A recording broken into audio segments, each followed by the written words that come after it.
por la invitación a todos y a todas. La verdad que primero saludar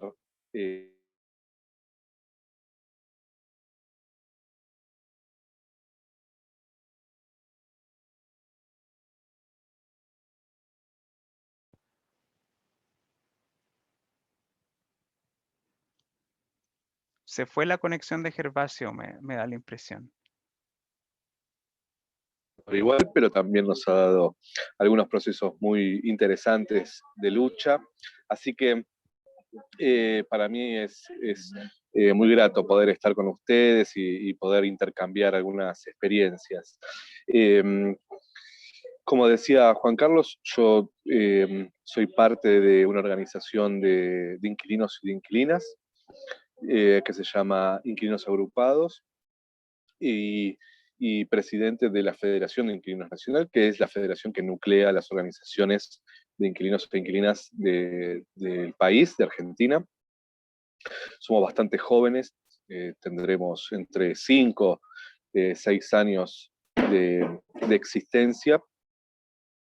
Y como decía también Juan Carlos, hace mucho tiempo estuvimos peleando por una ley de alquileres que se votó el año pasado, que entró en vigencia el año pasado, y también durante la pandemia por la suspensión de los desalojos y el congelamiento del precio de los alquileres. Eso es el presente. Pero sí me interesaba contarles un poquito más para atrás de lo que sucede y lo que sucedió con el acceso a la vivienda en Argentina, un poco también para entender de dónde venimos y por qué somos lo que somos hoy. Argentina tiene una tradición, o tuvo una tradición muy, muy importante en el derecho a la vivienda, en el acceso a la vivienda. Contamos con una experiencia muy, muy interesante, que es la huelga de inquilinas que se dio en el año 1907.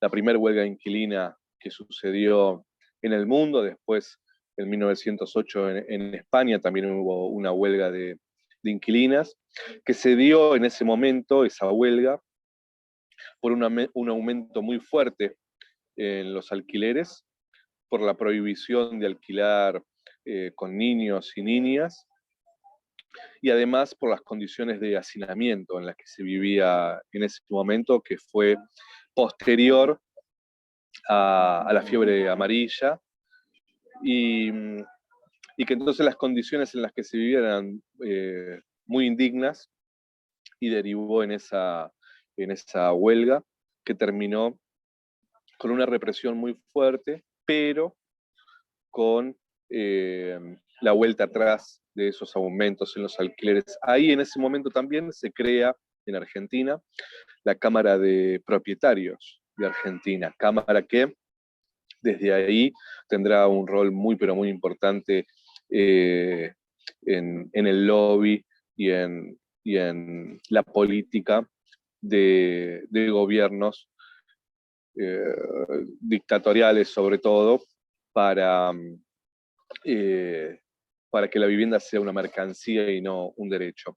Después, ya por el año 40, con la llegada de Perón al gobierno, suceden transformaciones muy, pero muy importantes. En principio, y la más destacable, como para no hacerlo muy largo, es que en la Constitución de Argentina se declara la función social de la vivienda.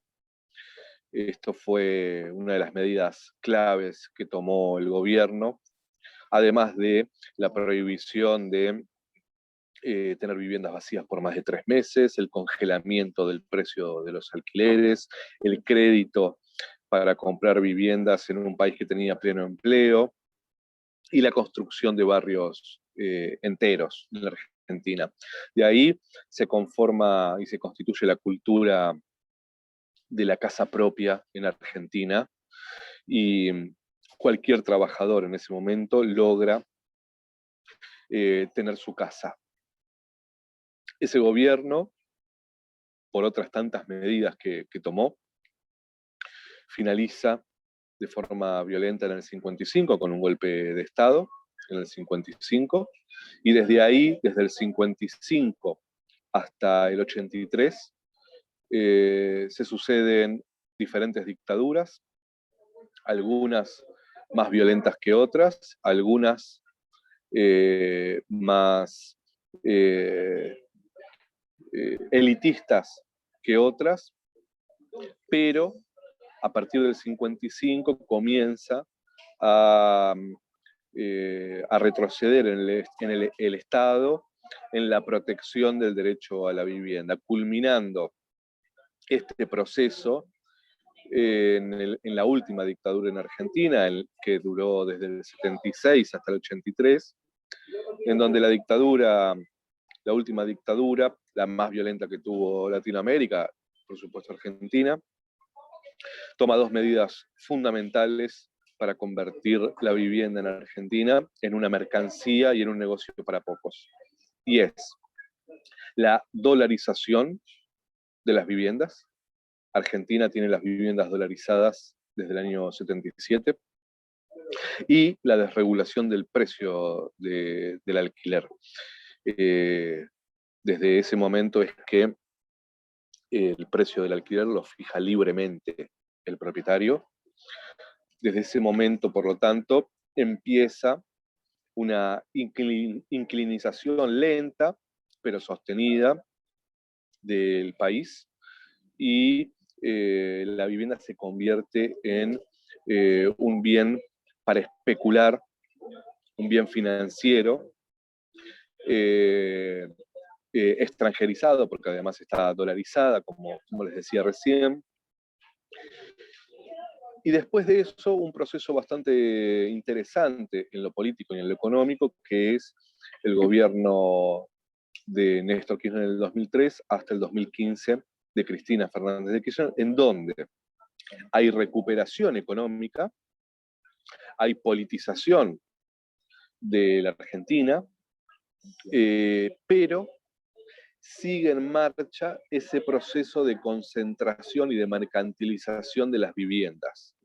No se vuelve atrás con la especificación de las viviendas, no se vuelve atrás con la regulación del precio del alquiler, sino que la construcción de las viviendas aparece como un motor de generación de empleo sin medir otro tipo de consecuencias que conllevan la construcción liberada, sin regulación, sin planificación de lo que se construye por parte del Estado, sino dejándola en manos del mercado privado, que genera entonces que, a pesar de que ese periodo 2003-2015 se construyen 1.300.000 viviendas, nunca se había construido tanto, a pesar de esto, ese proceso político de reactivación económica, de construcción de viviendas y de desregulación del acceso a la vivienda en Argentina, termina con más inquilinos con los que había empezado.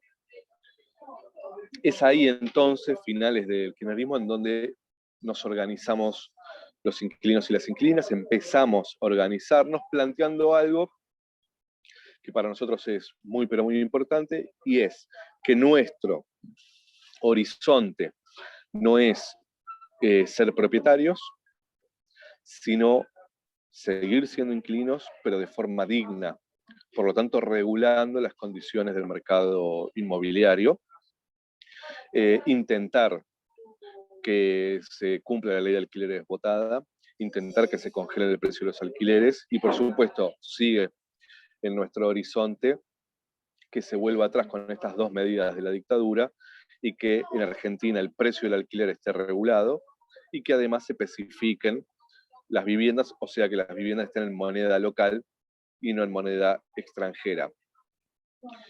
El proceso de organización de los inquilinos es un proceso complicado, que tiene varias características, pero la más importante es la segregación del sector. Un sector difícil de organizar por la misma dinámica del conflicto del alquiler, que en donde la relación entre inquilino y mercado es una relación muy solitaria, individual, al no tener viviendas públicas del Estado en alquiler, lo que se pacta, las condiciones del acceso a la vivienda en alquiler, son de la individualidad del inquilino contra la corporación del mercado inmobiliario. Entonces es muy difícil poder organizar al sector de las formas tradicionales en las que se organizan diferentes sectores, como por ejemplo los trabajadores, en donde los trabajadores tienen un patrón, en donde tienen un sindicato que defiende a un sector de trabajadores que trabajan todos en el mismo lugar. Digo, la forma clásica, que también ya está cambiando, pero digo, la forma clásica de organización no es la de organizar a los inquilinos. Y ese proceso que empezamos a construir empezó a tener cierta dinámica en Argentina bastante interesante. Primero porque era un tema del cual no se hablaba. Los inquilinos y las inquilinas no teníamos una voz propia, sino que era el mercado inmobiliario quien hablaba por nosotros y quien parecía haber naturalizado nuestra representación, y siempre fue el mercado inmobiliario a quien se lo escuchaba como aquel que tenía que decidir y planificar cómo se tenía que acceder a la vivienda en Argentina, producto de los diferentes gobiernos neoliberales. Y lo que hoy estamos transitando es un proceso de mucho fortalecimiento de las organizaciones de inquilinos, que cada vez somos más, que además estamos forjando una identidad que a mí me parece muy interesante, que es la de hacernos cargo de que somos inquilinos, que queremos alquilar de forma justa, que el sueño de la casa propia es un sueño y solo eso, y que por lo tanto queremos vivir dignamente el presente y no seguir dejando todos nuestros salarios en el alquiler mientras esperamos que se nos dé el sueño de la casa propia, algo que no va a llegar porque en Argentina somos cada vez más inquilinos y menos propietarios. Juan Carlos me planteaba lo del contexto de pandemia, en donde yo creo que la pandemia, por lo menos en Argentina, ha puesto sobre la mesa con más violencia las deudas que tenemos como sociedad. El nos quedamos en casa fue entonces primero una consigna para que cumplamos para cuidarnos, y luego se volvió en una consigna de denuncia porque muchos no tenemos casa donde quedarnos. Y en Argentina la salud es pública, y la salud pública ha logrado, más allá de los resultados de la pandemia, cruzados por también una derecha que pregona no cumplir con el aislamiento, que pregonó durante mucho tiempo que la vacuna era un veneno, que militó muchísimo la idea de que la pandemia era mentira, de que nos querían encerrar, etc.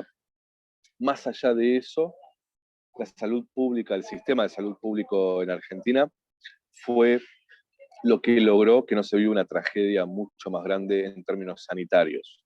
Ahora, lo que también demostró eso es que la vivienda completamente privatizada en Argentina ha generado que entonces la consigna quédate en casa sea solo una expresión de deseo y también algo ingenua, porque las casas son del mercado privado y el mercado privado llevó adelante desalojos en plena pandemia.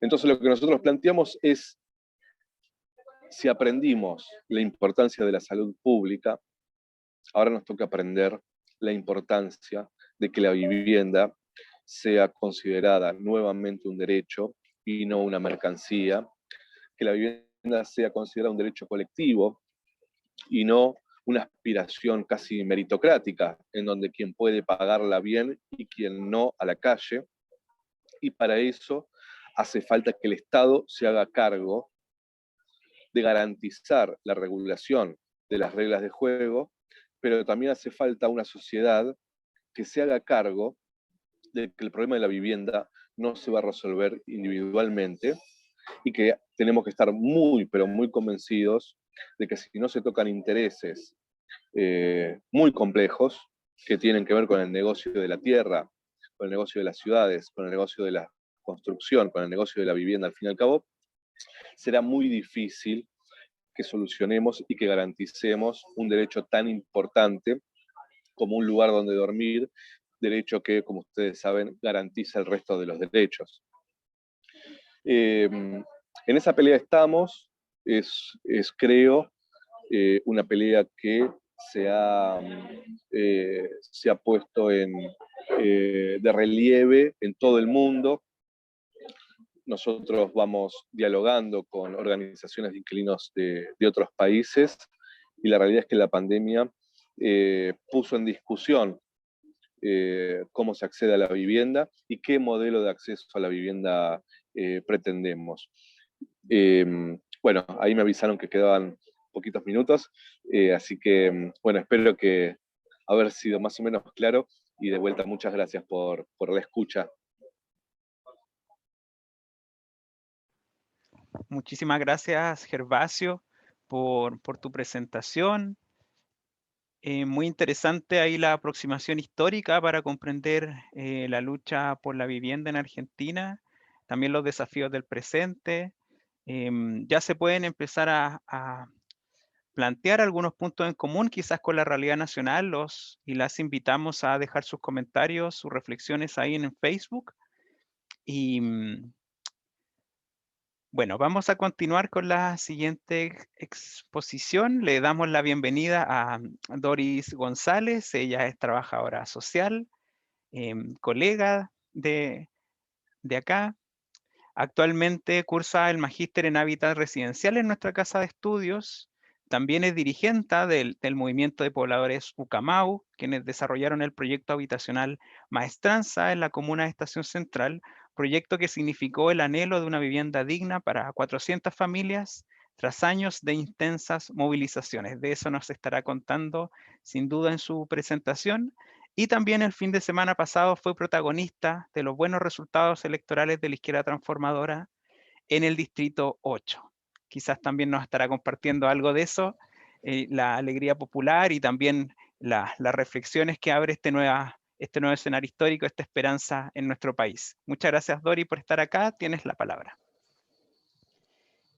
Bueno, primero que todo, saludarlos, agradecer la invitación. Bueno, muy contenta además de compartir experiencias con Gervasio y Alessandro. Para nosotras como Ucamau es fundamental mantener la comunicación, mantener los espacios de intercambio también a nivel continental. Los avances que tenemos los pueblos en diferentes lugares del mundo, las luchas que emprendemos tienen mucho que ver también con las realidades de nuestras hermanas y hermanos en América Latina, en un contexto además tan vertiginoso que estamos viviendo desde los diferentes territorios y con transformaciones tan profundas. Yo antes de comenzar particularmente con la exposición, quisiera comentar que es bastante complejo ir más allá y contar algo de la coyuntura nacional y tener alguna certeza de lo que va a pasar. Estos días estas últimas semanas han sido súper vertiginosas. Yo diría que lo vertiginoso en este país comenzó particularmente el 18 de octubre con el estallido, la revuelta social, y que bienvenido que así sea. Porque eso también permitió abrir otros escenarios y permitió, yo creo que lo más importante, recobrar la esperanza en este país que habíamos estado dormidos durante tanto tiempo. lo que pasó este fin de semana ratifica esa necesidad, ratifica muchas de las consignas que vimos en algún momento en los carteles que se expresaban en las grandes manifestaciones en nuestro país, que decían que necesitábamos transformar Chile. Yo creo que esa emergencia que nace desde la institucionalidad refleja años de postergación que además se venían gestando a través de las organizaciones, y particularmente en las elecciones se pone de manifiesto el traslado del estallido social del 18 de octubre, ahora un estallido hacia la institucionalidad, algo que no se esperaban, sobre todo los partidos que se han mantenido en el poder durante tanto tiempo y que no hicieron ninguna transformación y que además se oponían a las ideas transformadoras que venían gestándose desde los territorios, desde estas organizaciones que en algún momento ya dijimos basta, y veníamos también acumulando la fuerza necesaria para este momento, como lo decía yo, de esperanza. Y bueno, como parte de esta presentación, lo primero es contar un poco quiénes somos y desde dónde venimos también. En nuestro país se lleva adelante un golpe de Estado en los años 70, que se instala Sangre y Fuego por una dictadura sangrienta. Acaba con muchas de las garantías en Chile y bueno, y una de esas tiene que ver con la transformación de la vivienda en una mercancía, y particularmente expulsando a los pobres hacia las periferias con la operación Confraternidad, el Plan Nacional de Desarrollo Urbano de los años 70, a finales de los años 70, una forma de hacer política pública que lamentamos hasta el día de hoy como una forma de tratar la vivienda de interés público, donde existe una deuda, y esa deuda es para miles de familias trabajadoras que expulsó la dictadura, pero también para quienes hemos debido sufrir con la expulsión y la precariedad que llevaron adelante los distintos gobiernos en la vuelta a la democracia. No fue solo la dictadura quien erradicó, quien expulsó y precarizó la vida de las trabajadoras y los trabajadores, sino que esta precariedad que llevaron adelante fue también los gobiernos de la transición, de la concertación y la derecha, con una nula capacidad de construir ciudad. Ellos se enfocaron principalmente en el déficit habitacional. Eso quiere decir llevar adelante una política pública de manera cuantitativa, solo construyendo viviendas, y en la mayoría de los casos en la periferia de la ciudad, viviendas de mala calidad y sin los espacios para el desarrollo de la vida comunitaria, sin la posibilidad de vida de barrio y peor aún, sin el equipamiento y los servicios para el desarrollo de la vida humana. Una cuestión que estamos viendo en este pleno siglo XXI, como los bolsones de pobreza que fue creando la dictadura y la concertación en sus sucesivos gobiernos, hoy día han salido también a la calle a manifestar la necesidad de transformar este país, los sectores populares. Y en eso en particular, como Ucamau, nosotros en el año 2011, que es el nacimiento del movimiento Pobladores Ucamau, comenzamos a empujar una idea de planificar la ciudad con los habitantes, con las habitantes. Algo que tampoco es tan innovador, porque si bien nuestra historia, que particularmente las autoridades que hemos tenido en los ministerios de vivienda, a cargo de algunos servicios ligados a las soluciones habitacionales, al desarrollo de ciudad o de vivienda en particular, nos decían que nunca en la historia de nuestro país había existido una ley de vivienda, que siempre había sido una resolución más bien pensada en lo individual y en lo cuantitativo.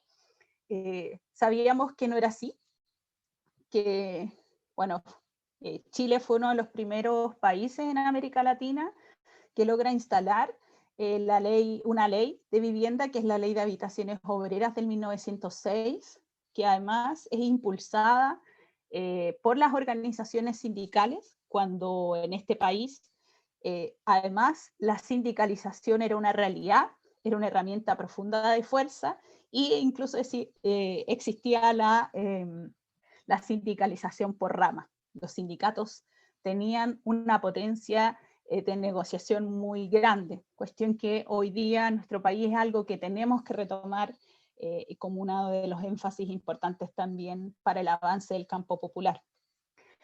Y como decía, la vivienda dejó de ser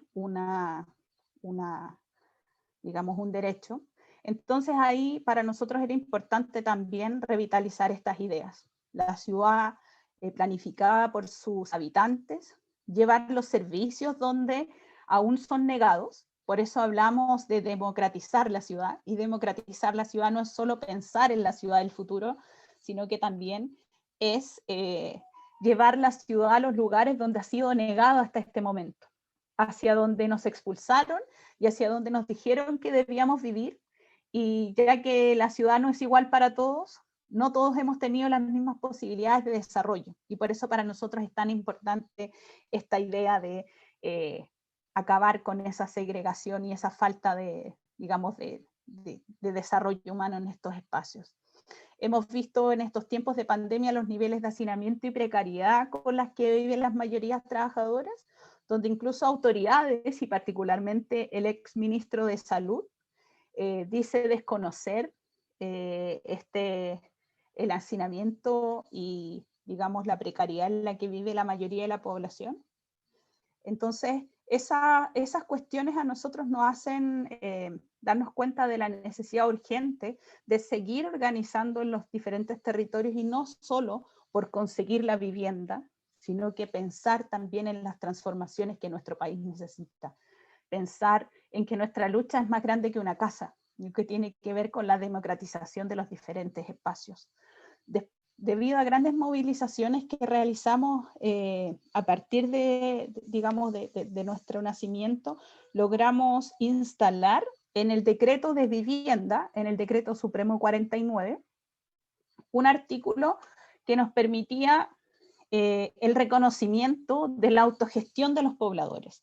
Una cuestión que en realidad tampoco es novedosa, pero la legislación en nuestro país de construcción de vivienda en la política pública, a pesar de que históricamente la autogestión ha existido, y así es como se conciben principalmente en nuestras ciudades, nuestras poblaciones y nuestros barrios, no dejaba que las organizaciones pudiéramos dialogar directo con el Estado y pudiéramos tener mejores garantías para construir.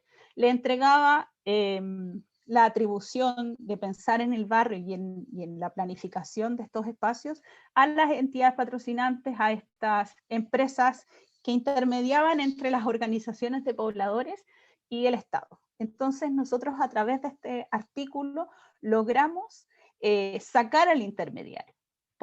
Pusimos el énfasis en la participación de la comunidad en el desarrollo del barrio y la construcción de ciudad por sobre la vivienda, para nosotros como eje fundamental también. Optamos por la construcción de vivienda social en el centro de la ciudad, y en este punto hemos demostrado desde la organización popular, desde el movimiento de pobladores, que sí se puede. Lo conseguimos, hicimos posible abrir digamos, un espacio bien conectado, construir con calidad, con participación en todo el proceso que conlleva la construcción de un barrio, como fue el barrio Maestranza Ucamau, una experiencia que hace más de 40 años no se lograba en nuestro país. Algo que además no fue fácil, porque nos llevó a irrumpir en medios de comunicación a primeras horas de la mañana, salíamos a cortar ruta, y que de hecho nos ganamos el apodo de los piqueteros chilenos, nos decían, y empezaban a crear lazos con organizaciones piqueteras, y que traíamos esas ideas de afuera. Bueno, bienvenidas sean las ideas de nuestros pueblos hermanos, que estas formas de lucha también las llevamos adelante en diferentes lugares del continente, y que nos han servido además para el avance popular.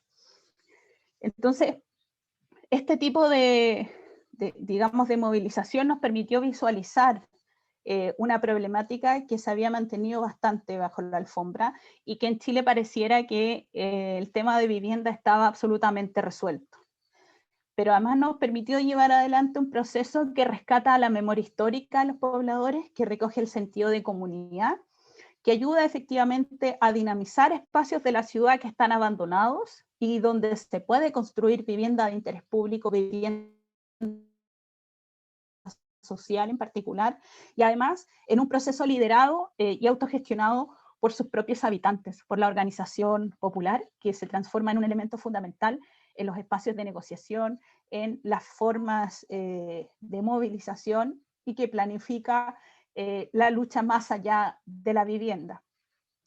Y en eso también enmarcar nuestra lucha por digamos, por el derecho a habitar, por el derecho a la ciudad, por el derecho al hábitat, también ligado a el movimiento social que se fue generando en nuestro país, y cómo hemos llegado también a este momento en la actualidad, porque las diversas movilizaciones que hemos tenido en nuestro país han sido un espacio de articulación y crecimiento para el movimiento territorial, que fue tomando fuerza y aportando a las grandes movilizaciones que se han realizado en años previos al 18 de octubre, que fue el estallido social, donde la movilización tomó una forma más radical en su acción y da paso a un nuevo ciclo político que permita avanzar hacia un cambio constitucional, algo que era impensado hace 2 o 3 años atrás.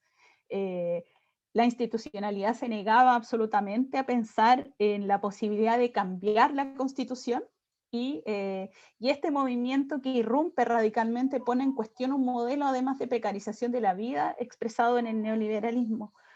Tenemos grandes movilizaciones digamos en la capital principalmente, y luego se trasladan a todo el país. Movilizaciones además de las cuales hemos venido siendo parte como Camao hace muchos años. Hemos politizado también a un sector que estuvo mucho tiempo desligado de la política, desafectado de la política, como son los sectores populares. Entonces, en ese sentido, nos parece profundamente interesante lo que viene a proponer el estallido. Y además, nos parece interesante esta defensa de una protesta más radical desde el sentido común, cuestión que antes no lo habíamos visto.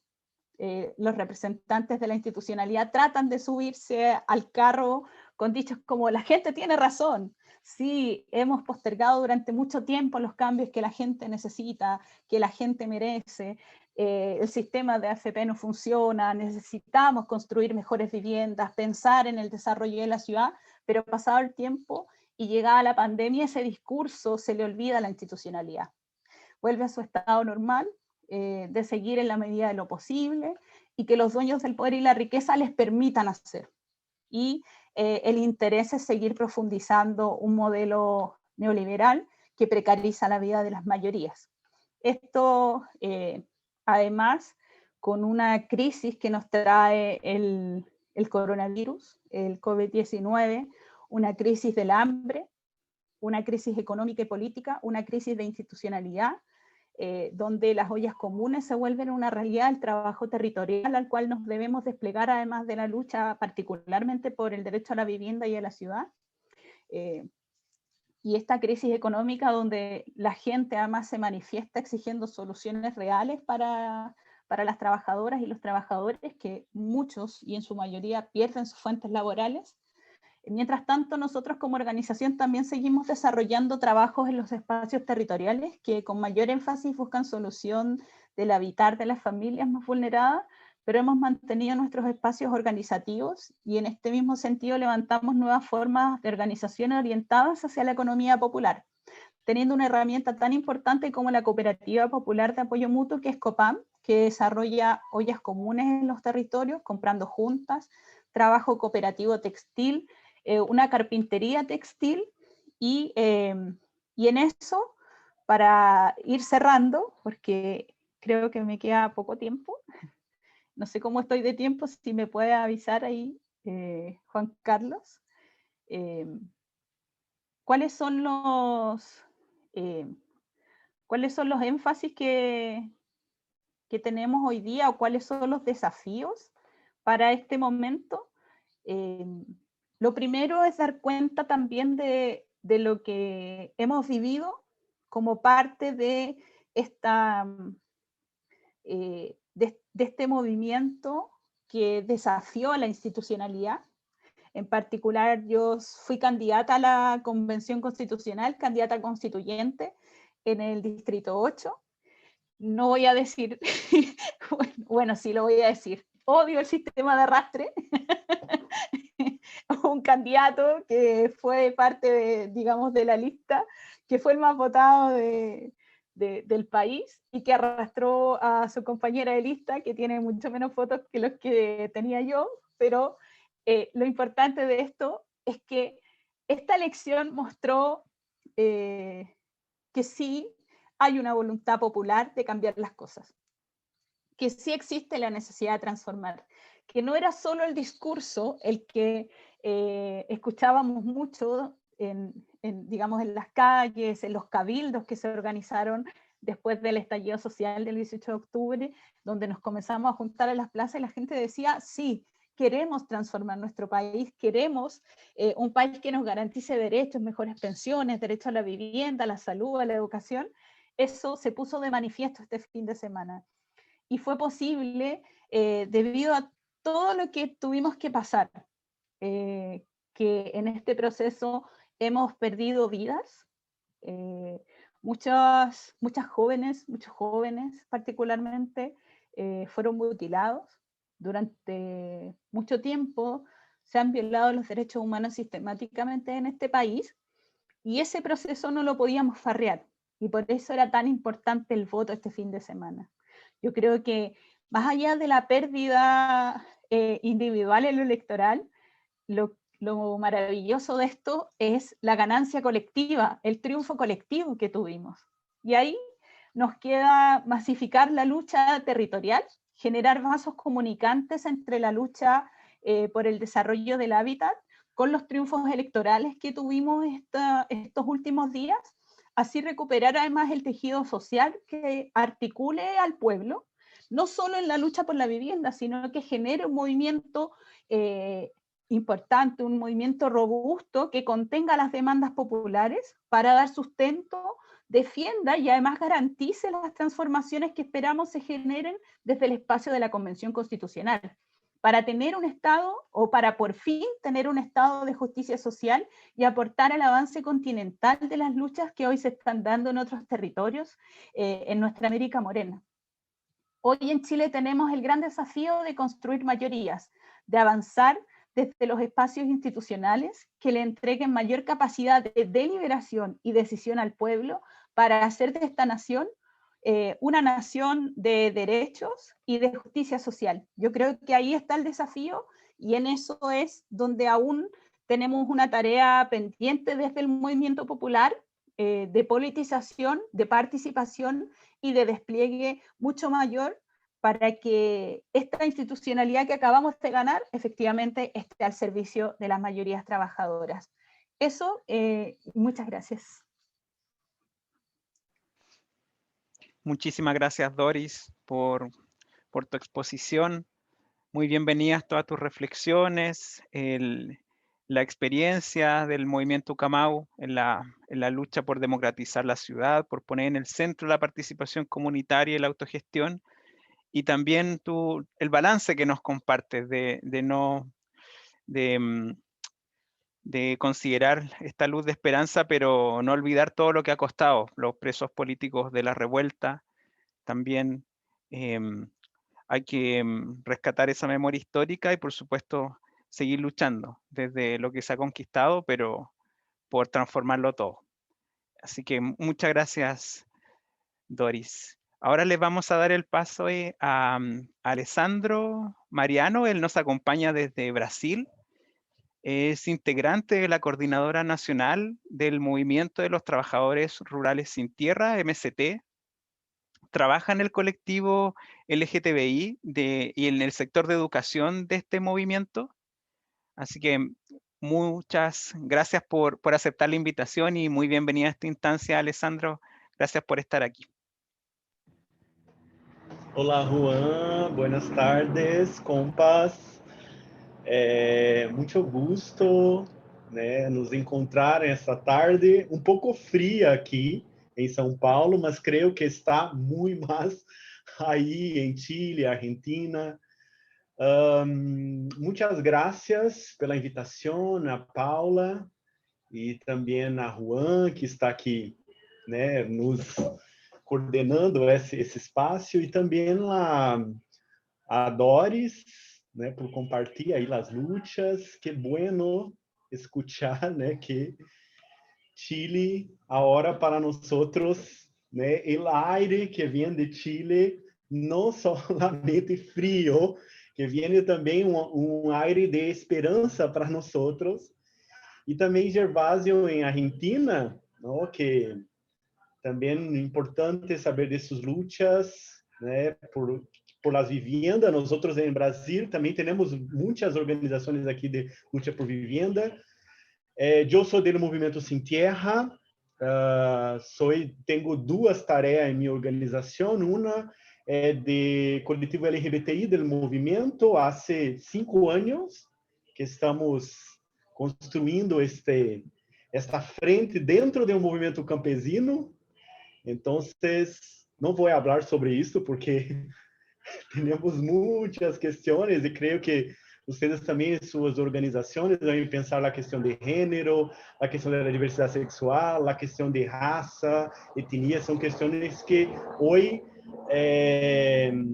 não tem como nossas organizações não tratar, né, como algo importante em nossas lutas, porque se diz do que nós somos, de nossos corpos, de nossas identidades, não? E também sou do sector educação. Minha formação é pedagogia e sempre trabalhei em las escolas com os niños em campamentos e sin tierra. Eu sou sin tierra, sou filho de campesinos. Minha mamãe e meu papá vivem em campo, em um assentamento de reforma agrária, e é da onde eu me compreendo como ser humano, desde este espaço, desde a luta de los campesinos sin tierra. Eu hablo sobre isso porque creio que, como Doris disse, as lutas de América Latina, de nossos países, resume muito do que nós somos, não? Ou seja, para compreender nossas lutas agora, todo o processo, né, e também nossas esperanças neste tempo, né, nós é importante sempre ter como referência o passado, né, onde nós somos, o que hacemos, nossas lutas, e creio que isso é o que também nos dá uma unidade contra a América Latina. Perdão por meu espanhol, porque já tenho alguns, mas desde que começou a pandemia, então platico muito pouco, porque temos a Escola Nacional Florestan Fernandes aqui em São Paulo, e é uma escola que recebe militantes de toda a América Latina com os cursos internacionais, e é onde se encontramos com muitos companheiros de diversas organizações da América Latina e também do mundo. Então, é onde eu aprendi espanhol, porque atuei na coordenação pedagógica e foi muito interessante aprender, né, espanhol com vários sotaques, desde Argentina, Chile, Cuba, né? Então, é uma língua também muito diversa, não? Mas claro que nós falamos portunhol, que é a mescla das duas, né? É um pouco o que nós somos essas mesclas, essas misturas, não? Eu organizei essa participação em 3 pontos, né, que foi orientado por Paula, e vou trazer algumas questões, porque é muito amplo. Creio que para nós profundizar, não, e compreender a questão tanto do Brasil, mas também de outros países, nós sabemos que há muitas contradições. Nós todos estamos muito envolvidos, e creio que Chile também na hora, não? A hora que vá para dentro do governo, da institucionalidade, vai ter muitas contradições. Mas nós sabemos que entre hoje essa realidade. O que temos que construir, que é o socialismo, há um caminho a trilhar e vai ter muitas contradições, né? Mas é importante que nós outros sempre buscamos ter essa clareza de classe, né? Da classe obreira, né? Como que vamos juntos com a classe, né? Desde a perspectiva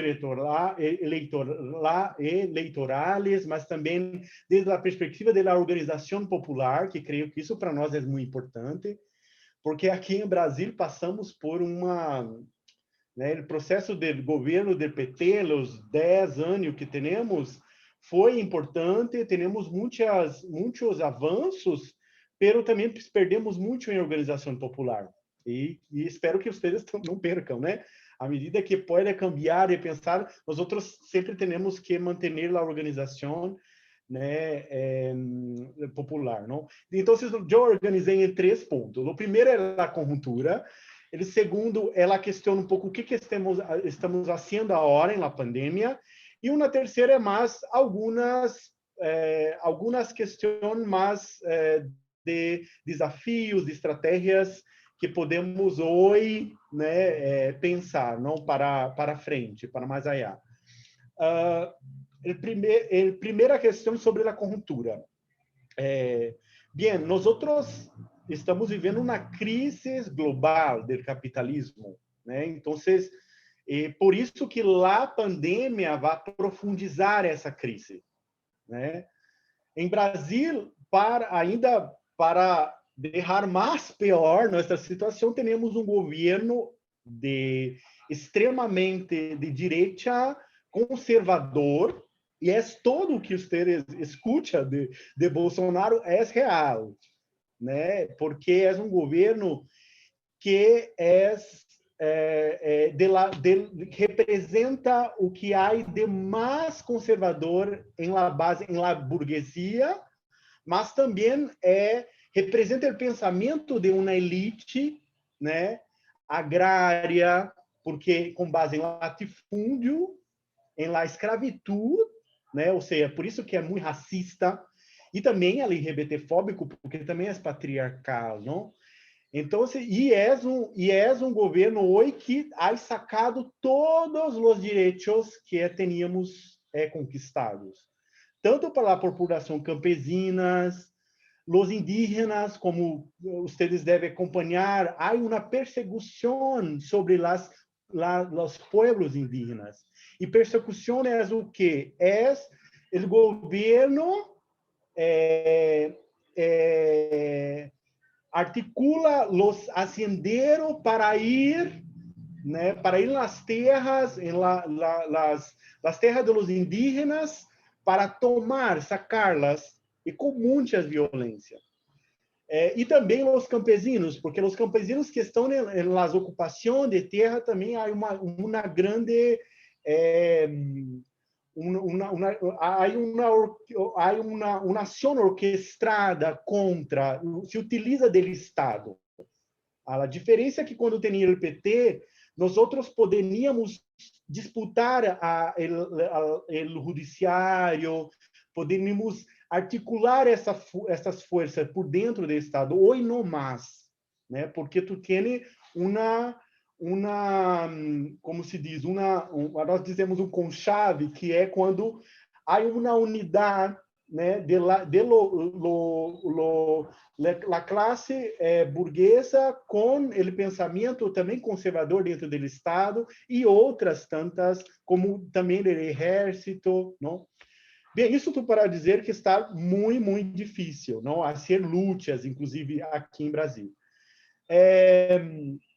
Foi um governo que foi elegido por fake news, né? Por notícias falsas, com acordos entre a burguesia empresarial, do agronegócio, o meio de comunicação, porque como tinha as crises, a elite brasileira não quer pagar a crise. Então, é necessário sacar direitos. E aí já passou as reformas laborais, previdenciárias, ou seja, o que vocês em Chile já viviam, nós estamos vivendo acá também, não? Porque são as medidas neoliberais que vêm agora com muita mais força. E em relação ao Covid, aí há uma questão muito assim, porque é um governo ainda que é muito, como posso dizer, tonto, porque não é negacionista, não nega a ciência. Então, o processo para fazer o alinhamento, né, o processo para que é necessário para ser que é lockdown, né, ou seja, essas medidas para proteger, para não se alastrar, né, a contaminação por Covid, o governo foi contra, foi o principal. Então, e também não houve nenhuma medida econômica para assegurar empregos, para assegurar para as pequenas empresas, né? Não houve nenhuma medida. Que houve foi uma pequena nos primeiros 3 meses, depois não teve mais. E então, hoje chegamos a 450 mil mortos por Covid. E creio que hasta el próximo meses, não sei, hasta final de julho, podemos chegar a 500 mil pessoas mortas por Covid. Então, nós hoje conhecemos pessoas que morreram, amigos, conhecidos, pessoas de nossas famílias. Todos nós temos pessoas que morreram por Covid. E também uma calamidade pública em los hospitais, se é verdade o que falam, porque não tem vaga, há pessoas que morrem esperando vaga em la UTI, né, de hospitais. Então, há todo uma calamidade, não? Uma situação muito terrível. E também há ha aumentado o desemprego, porque hoje temos muitas pessoas desempregadas. Agora, muitas pessoas também aumentou a hambre, então, a miséria, muitas pessoas morando em las calles, né? Então, ou seja, todo o que em 10 anos do governo do PT que avançou, hoje se volvió a que era antes, na década de 90, em los altos índices de hambre, de miséria, de inquietos. Então, há uma questão assim que nos preocupa muito. E também a violência contra as mulheres LGBTI, né? Porque junto com o Covid também há um pensamento conservador também muito forte contra os direitos, né? Então, quando vemos lutas como a Argentina em relação à questão de aborto legal, aqui não temos ainda uma força, por exemplo, para pleitear essa questão. Ainda há outras, por exemplo, em relação à questão dos direitos das mulheres e das LGBTIs, ainda que temos que avançar. Bem, então está muito mal tudo isso. O que temos feito quanto movimento? Porque o MST é um movimento que temos muitos assentamentos, mais de 400 mil famílias, e também temos os campamentos. Então, o movimento, porque hoje fazer luta em la calle para nós é muito, muito, muito difícil, com grande mobilização.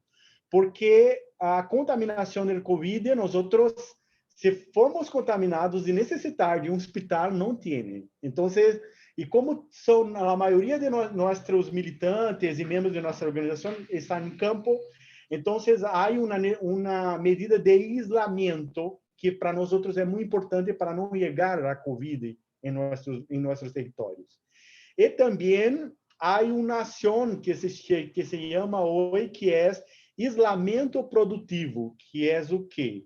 Los campesinos estão produzindo o alimento para donar para a cidade. Então, há uma grande rede de solidariedade entre das organizações campesinas e também das organizações urbanas, em função porque há muitas pessoas hoje passando hambre e também com desemprego e tudo isso. Então, o movimento, o MST, neste período, a principal ação está sendo essa, a solidariedade.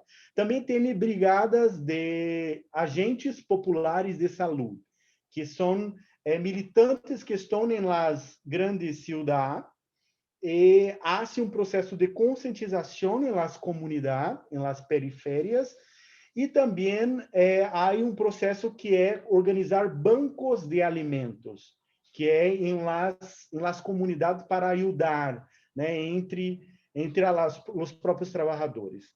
E também conscientizar, porque a questão de utilizar a máscara, álcool, tudo isso também é uma questão que nós outros tivemos que nos envolver, não? Bem, e também há lutas, principalmente lutas, ações em la ciudad, que temos alguns paros localizados, principalmente quando há desalojos em campamentos, então há paros nesses lugares,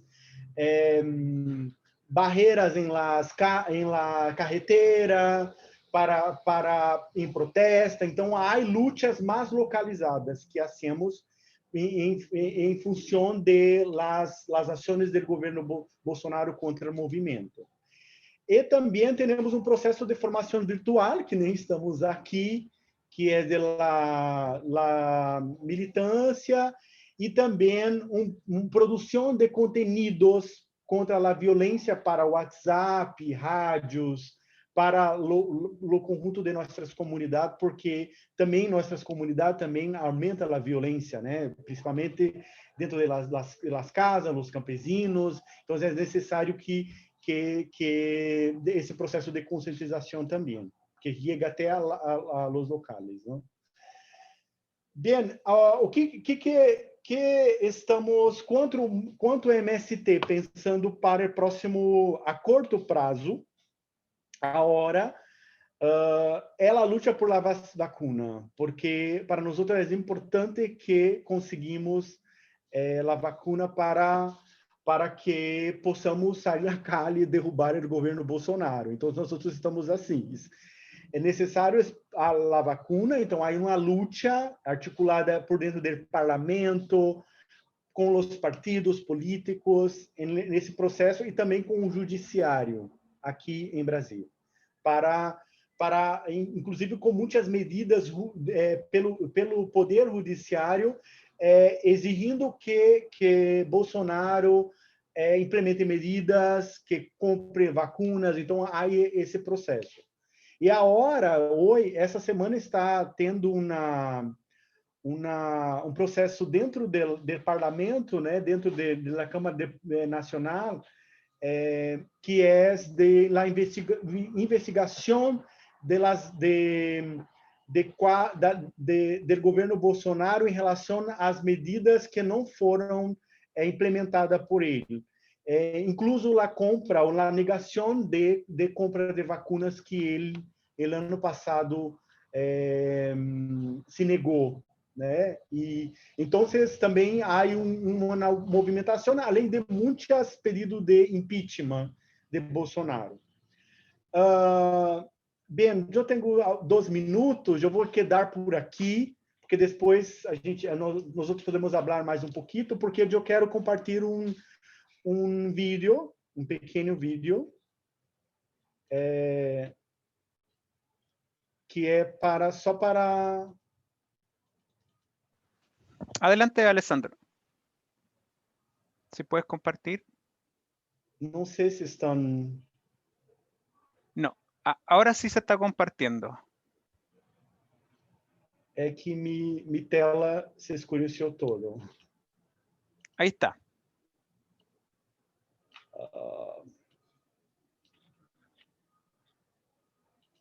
É um vídeo de um vídeo musical que o MST produziu mas em relação mesmo a questão da solidariedade, em relação à esperança, especialmente no Dia do Trabalhador, né? E pensando na luta mundial dos trabalhadores.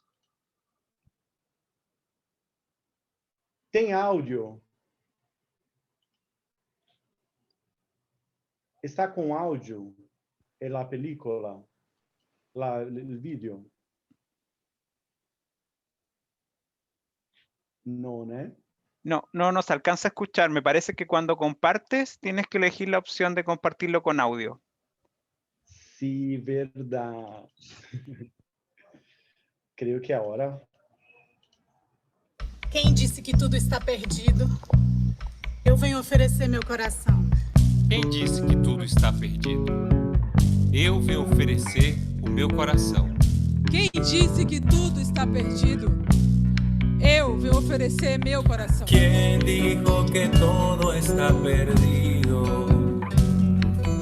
Yo vengo a ofrecer mi corazón. Y vaya olorada roja. Yo vengo a ofrecer mi corazón. ¿Está usted? Não será tão simples como pensava. Como abrir o peito e tirar a alma.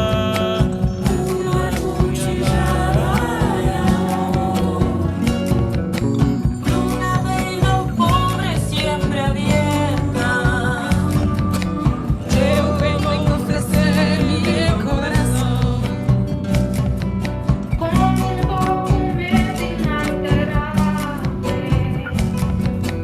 Yo vengo a ofrecer mi corazón. Y uniré las puntas de un mismo lazo. E mire tranquila, mire despacio. Yo te daré todo y me darás algo. Algo a ir un poco más.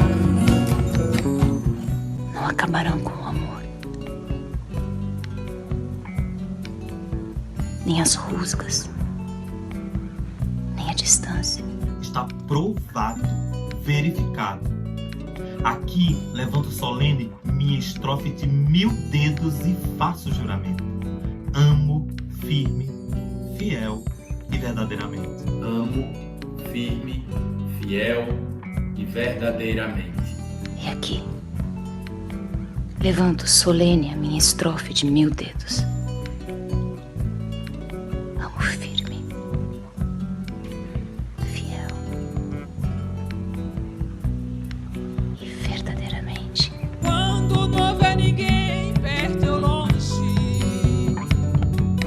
Eu venho oferecer meu coração. Cuando los satélites no alcancen, Eu venho oferecer mi coração. y hablo de países y de esperanzas. Hablo por la vida, hablo por la nada. E hablo de cambiar esta nuestra casa. De cambiarla por cambiar más. ¿Quién dijo que todo está perdido? Yo vengo a ofrecer mi corazón.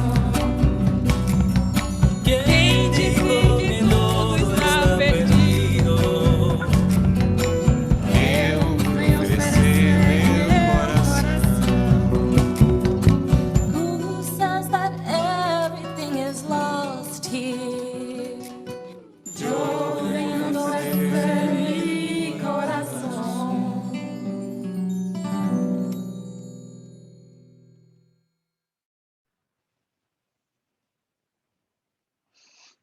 Muchas gracias, Alessandro, por compartir este video y la exposición. Hay muchos aplausos y agradecimientos de los compañeros, compañeras. Ahora vamos a tener unos minutos para intercambiar, para crear un diálogo. Nos enviaron algunos saludos de Colombia, Argentina, del Colegio de Trabajadores Sociales del Perú, ahí por Facebook. Hay algunas preguntas o comentarios en el Facebook, a mí me las hicieron llegar. Tengo al menos 2 preguntas para esta primera ronda, para Gervasio. Le preguntaban si la federación tenía personalidad jurídica y cómo eligen sus autoridades, que nos pudiera compartir un poco más en torno a eso. Y para Alessandro, una pregunta: ¿qué estrategias han sido las más usadas por el MST y que han resultado exitosas para conseguir sus demandas? Y Javiera, me parece que tiene una pregunta acá en la sala, le doy la palabra a ella también. Muchas gracias por las exposiciones. Yo quería preguntar... perdón. No. Javiera, si querés. Bueno, pregunto y te doy la palabra. Quería saber la relación que tiene el movimiento LGTBI, Q+, o el movimiento feminista, puede ser, con los campesinos. Me llama mucho la atención, por ejemplo, que exista un frente, porque tradicionalmente el movimiento feminista también ha tenido disputas internas con los movimientos sociales, por ejemplo, las feministas en los partidos, las feministas en el movimiento obrero, las posiciones que han ocupado como vocerías, que yo creo que en Chile, particularmente este año, explota el movimiento feminista hace unos años atrás y, por ejemplo, hay una constitución paritaria, hay muchas más candidatas a las disputas del poder a través de candidaturas que han sido poderosas, pero finalmente igual existe un poco, sigue esa como tensión media conservadora de patriarcal entre la posición que ocupan las mujeres y las disidencias dentro del mismo movimiento político. Y me gustaría como saber la relación, cómo ha sido con el campesinado, y si este frente que están formando se considera feminista o tiene otras definiciones, por ejemplo, como antipatriarcal o otro tipo de nombramientos como más cercanos al feminismo. Gracias, Javiera. Le damos entonces la palabra a Gervasio y después a Alessandro. Bueno, respondo. La federación tiene personería jurídica y las autoridades las elegimos entre todas las organizaciones que componen la federación. Bueno, lo mío era breve. Gracias, Gervasio. ¿Alessandro? São 2 perguntas, não? Uma sobre as estratégias mais usadas pelo MST. Bueno, el MST tiene 37 anos aqui em Brasil, né? Se organiza pós-ditadura militar, em 1984. Então, porque aqui em Brasil, né, a estrutura agrária sempre foi concentrada, não? Então, sempre houveram lutas por las tierras e muitos enfrentamentos, não? E foram inclusos muitos massacres, não só de los indígenas, como também de campesinos, né? Na própria ditadura militar, não? Se acabou, por exemplo, um movimento que chamava Ligas Camponesas aqui do Nordeste de Brasília, na ditadura militar, e foi muito reprimido, teve muitas lideranças que foram mortas, né? Não? Então, o MST empieza com esse processo de organização de los sem terra em las lutas localizadas e depois se conforma em uma organização nacional, reunindo as lideranças de las províncias. Então, o MST é um movimento nacional, pero com a atuação muito localizadas, não? Em em los campamentos, né, que eu creio que é a principal estratégia que a MST tem, que é organizar los sem terra e ocupar as haciendas, que são grandes latifúndios, a maioria, porque aqui temos terras que são do Estado, que, ou seja, não tem um dueño, é da União, do Estado brasileiro. Então, ocupa essas haciendas, pero também, nos últimos 15 anos, hacemos também ocupação em latifúndios que são de agronegócio também. Ou seja, também terra que tem trabalho escravo, que tem que se utiliza muitos agroquímicos. Então, também ampliamos essas ocupações em terras que não produzem alimentos, né? E creio que essa é a estratégia que o MST mais utiliza, e desde este processo que se organiza os assentamentos, que são processo de organização popular. Claro, com muita contradição, também muito diverso, não? Porque cada local, né? Mas há princípios para essa comunidade.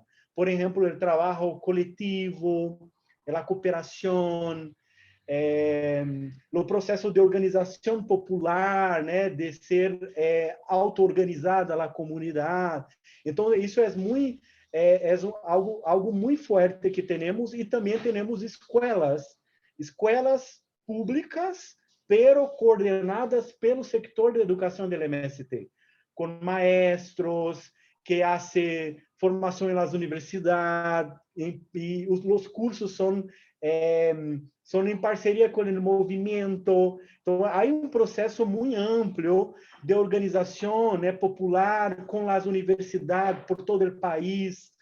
E isso fortalece muito a luta do MST. Claro que também tem essa questão que é da forma de como fazer a luta também para pressionar o Estado, o governo, para sacar direitos. Por exemplo, para sacar programas para habitação nos assentamentos, para que o governo pueda investir recursos públicos para garantizar viviendas, para garantizar investimentos econômicos para melhorar a produção de los campesinos. E tem uma rede de cooperativas e associação com mais de 200 cooperativas e associações pelo Brasil, e também com uma rede de supermercados, não sei se vocês veem no supermercado, mas espaço onde vendemos os produtos com a marca do MST, né? Com a marca das cooperativas, do movimento. Então, também há uma tentativa de construir também outras relações econômicas para fortalecer as comunidades e tudo. Claro que tem muitas contradições, desafios, né? Porque não é num processo organizar tudo isso, um processo como no Brasil, ainda mais capitalista, e colocar produto em uma sede de super, aí há uma competição, não? Entre os produtos com as grandes empresas, com o nosso, pero os produtos dos campesinos porque há pessoas que consomem o produto por causa da luta, pelo significado e também por la qualidade que tem, né? Porque é sem agrotóxico, então isso fortalece também. Paro por aqui, porque senão vou falar de muitas coisas, né? Quem queira conhecer pode procurar, tem várias películas, tem uma página, uma página de internet do MST também, com muitas produções, né? Notícias do próprio MST que pode também acessar e conhecer mais a organização. E sobre a questão LGBTI, a Javiera faz uma boa pergunta, que, na verdade, também creio que para nós ainda, dentro das organizações campesinas, el MST es estruturado por sectores. Entonces, tem sector de educação, que coordena toda a parte das escolas, sector de produção, que vai organizar a parte da produção, comercialização, e tem o sector de gênero, que é a organização que discute a questão das mulheres, da participação igualitária, mas também o feminismo. Nos últimos 10 anos, há todo um processo de discussão do feminismo camponês e popular, que é em conjunto com a Via Campesina, inclusive com as companheiras de CONAMUR de Chile, também faz parte, né, dessa articulação internacional. Então, há uma articulação entre as campesinas e todo um processo para construir essa compreensão interna dentro do movimento, porque é um movimento também que enfrenta o patriarcado muito forte. E junto com agora há 5 anos, temos a discussão da diversidade sexual, né, e também da identidade de gênero, né, que ainda é algo que estamos recentemente, né, começando esse processo, pero temos logrado muitos avanços. Uma que é hoje o MST, por exemplo, em relação à participação das mulheres, todas os espaços de decisão têm que ser compostos por um homem e uma mulher, né? Os que representam as províncias, os estados. Então, temos a participação das mulheres. Em relação aos LGBTI, também agora temos todo um processo que é do movimento ser contra a LGBTfobia dentro do MST. Então, que hoje, dentro das normas do movimento, não se permite que tenha essas práticas. Então, em coletivo, em qual eu atuo, nossa tarefa é de fazer formação com os campesinos, e formação mesmo, que é falar sobre, discutir essas questões, mas aliado com o processo de produção. Porque não é só fazer um curso, mas é de nós outros fazer esse debate, essa construção, discutindo a produção da agroecologia nas comunidades, discutir, por exemplo, a necessidade de produzir alimento sem agrotóxicos, sem agroquímicos, mas também sem relações violentas, sem LGBTfobia, sem machismo. Então, é bem interessante o processo que estamos começando em nossa organização. Hoje temos mais de 300 LGBTIs, que são lideranças do MST, que atuam em diversas tarefas do movimento. Então, ou seja, temos um coletivo, mas estamos em uma produção, somos liderança em las comunidades, sector de educação, então estamos em muitas tarefas que são tarefas importantes em nossa organização, e também temos as companheiras trans. Agora temos também um coletivo de trans, também, de mulheres trans, e também agora também temos chicos trans também. Então, há um processo interessante, e as comunidades têm aprendido muito a respeitar, né? Então, mas ainda temos também comunidades que não chegou ainda esse debate, que temos que fazer que chegue e que nós possamos ter, né, todas as nossas comunidades livres de LGBTfobia. Muchas gracias, Alessandro. Nos preguntan en la transmisión si es posible contar con el enlace o algún link del video que nos compartiste, para que si lo puedes buscar y dejarlo aquí en el chat, por favor. Y tengo una pregunta para Doris. Dice así: ¿cómo se visualiza la consagración del derecho a la vivienda en la nueva Constitución desde los movimientos sociales y particularmente desde Ucamau? ¿De qué formas, como movimientos sociales, articulación popular, podemos posicionar nuevas formas de habitar y pensar la ciudad? Esa por el Facebook, y le doy la palabra a Mario y Paula. Me parece que también querían compartir sus preguntas. Paula y después Mario.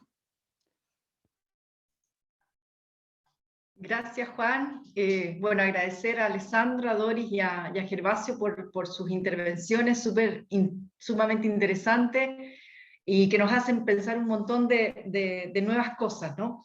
Yo tengo una pregunta dividida, un poquito para Doris, pero también para el resto de los compañeros aquí presentes.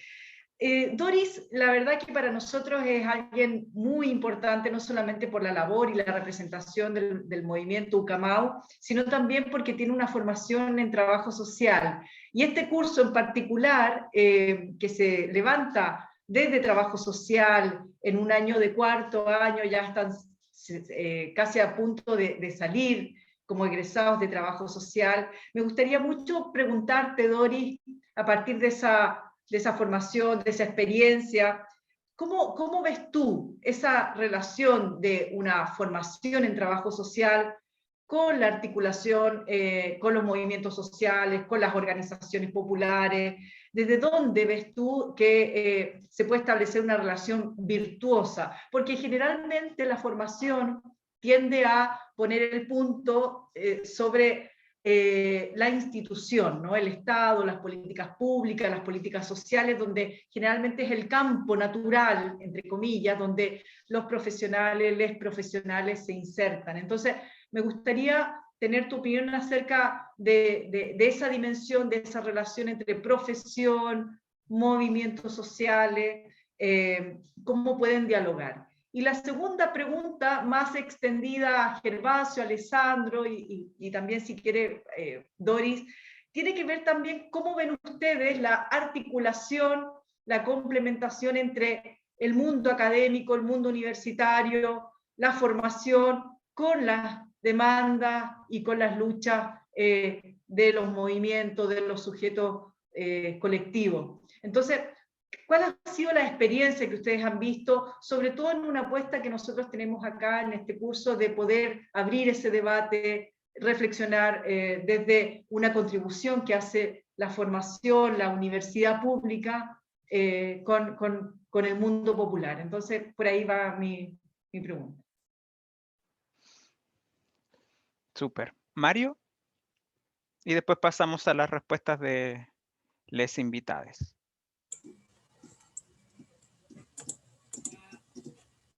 Hola, ¿te escucha? Sí. Sí. Muchas gracias a los tres por la presentación. Súper buena. Quería preguntar algo que mencionaba Alessandro en un comienzo, que era las contradicciones que podían surgir dentro del movimiento en relación a lo relacionado con lo institucional. Entonces mi pregunta es, o saber de cierta forma, de qué manera, para los tres, existe esta relación desde un movimiento que puede surgir desde, no sé, cierta radicalidad con el mundo de la institucionalidad, y las formas que puedan existir para no ser subsumidos por el poder, digamos, por el poder institucional, digamos, puestos políticos, Cámara de Diputados, senadores, etc. Esa es mi pregunta. Gracias, Mario.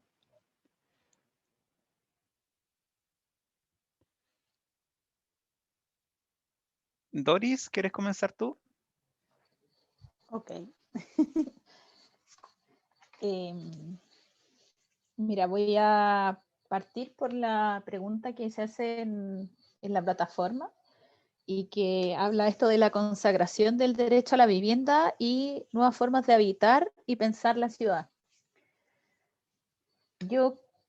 Nosotras somos bastante críticas de creer que el problema se soluciona instalando el derecho a la vivienda en la nueva Constitución, y que ahí se nos van a acabar los conflictos y los problemas. Porque además hay que entender que la vivienda es parte de un conjunto de relaciones con el hábitat. ¿Y qué es lo que es el hábitat? Es todo lo que nosotros habitamos, es la ciudad en su conjunto. Entonces, en ese caso, para nosotras, por ejemplo, era un desafío estar en ese espacio de la convención, porque creemos que la situación precaria y la deuda que existe, tanto en la resolución del problema de vivienda y a su vez el derecho a la ciudad, tenían que ir de la mano en esa nueva Constitución. no nos basta solo con pensar en construir más viviendas, sino que cómo esas viviendas se enmarcan en un espacio que es colectivo, que es un espacio que debemos construir entre todas y todos, en el cual debemos participar y que es más bien la ciudad. Y en esto no estoy excluyendo al campo, sino que pongo a la ciudad como, digamos, el espacio dinámico donde trabajamos, donde habitamos, donde nos educamos, donde hay un sinfín de relaciones que tienen que ver además con esta problemática que es la que nos ha llevado a este estallido de esta, digamos, esta nueva erupción, por decirlo así, de los campamentos, las ocupaciones irregulares que han estado sucediendo en este último tiempo en nuestro país. O sea, tenemos una crisis que el Estado no sabía abordar, que el sistema en el cual nos movemos no quiere resolver además, porque la vivienda sigue siendo una mercancía al igual que la ciudad. Por ahí lo decía Harvey, la ciudad no es un derecho, sino que hoy día la ciudad es un espacio que tenemos que pagarlo. No lo podemos disfrutar de la misma manera unos u otros. Y ahora sobre las nuevas formas de habitar y de pensar la ciudad, yo creo que el elemento fundamental tiene que ver con la participación de las comunidades. O sea, acá ha habido una lógica perversa de esta idea de que a las familias más vulneradas solo se les puede entregar propiedad. Y es como, es la lógica que instaló la dictadura, así como el casado casa quiere, yo quiero mi casa propia y cuando yo tenga mi casa puedo hacer lo que quiera, y pensando siempre en la individualidad y no en lo colectivo. Hoy día hay un montón de necesidades que son, digamos, y que además nacen a partir de la movilidad que hoy día tenemos tanto en el trabajo como en el estilo de vida. Y las familias, que no es la misma constitución de familia que hace un siglo atrás.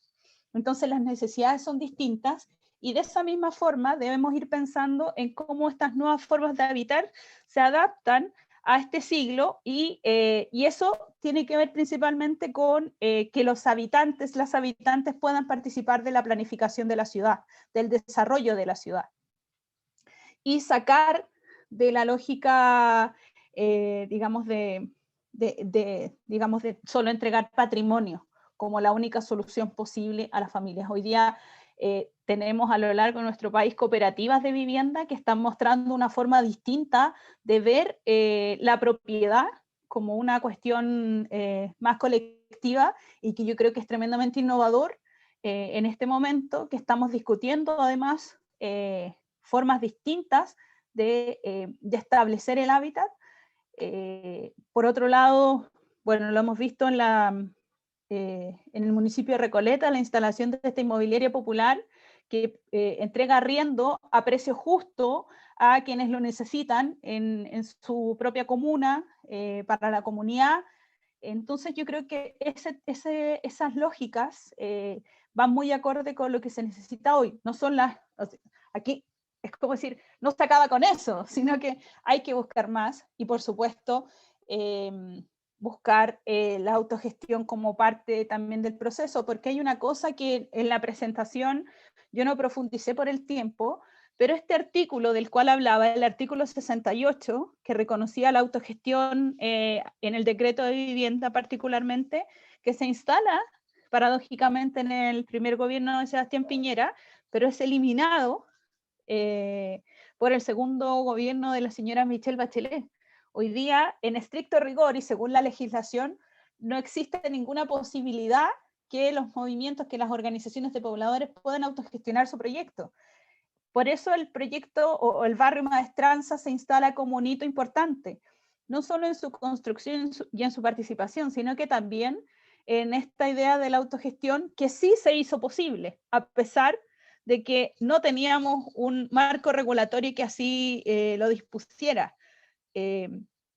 Previo a la construcción del barrio, este artículo se eliminó y nos había dejado a nosotros sin la posibilidad de conquistar este espacio de la ciudad.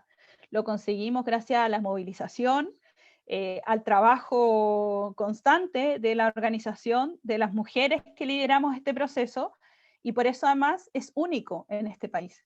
Pero para nosotros, para nosotras, no queremos que sea único, queremos que esto sea como el decir, sí es posible construir ciudad de esta manera, sí es posible pensar en nuevas formas de habitar, en nuevas formas de planificar nuestra ciudad, donde las habitantes y los habitantes sean los protagonistas de, digamos, de este diseño, de esta nueva forma incluso de hacer política pública, que es tan importante y tan interesante. Y ahí me tomo de la pregunta que hacía la Paula, que la voy a contestar de inmediato.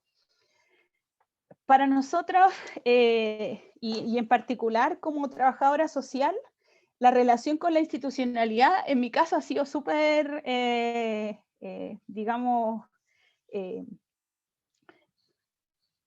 vertiginosa, por un lado, pero también compleja. Como vengo de un movimiento y no es que estaba del otro lado, sino que no estaba en la institucionalidad ejerciendo, digamos, este rol, sino que lo hacía desde la misma organización. Creo que acá principalmente lo que hacen las instituciones es poner una camisa de fuerza al trabajo social, a esta idea de la reconceptualización del trabajo social, que es algo que debemos ir repensando también. Necesitamos más profesionales al servicio de las comunidades, al servicio de las organizaciones, y que en este nuevo tiempo también se piensa la educación como una herramienta, digamos, colectiva, una herramienta que nos sirva para aportar al desarrollo de nuestras organizaciones, de nuestras comunidades, y no solo como de escalamiento social, que en muchos de los casos también sea así. Creo que quienes estudiamos trabajo social no estamos pensando en eso, porque pero está bien decirlo además. Pero acá, ¿cómo se puede dialogar desde una institucionalidad que nos pone una camisa de fuerza? Yo creo que es ir rompiendo ciertos cercos que hoy día ya tenemos mayores posibilidades. O sea, no quedarnos en solo lo que podemos, sino que qué es lo que necesitamos y cómo avanzamos hacia nuevas relaciones con las personas, incluso solo con ejercicios tan básicos como que no nos traten de usuarios cuando estamos en la institucionalidad, sino que sujetas y sujetos de derechos. Y desde esa perspectiva yo creo que sin duda se pueden ir mostrando relaciones distintas, se puede ir enmarcando una relación que sea mucho más virtuosa.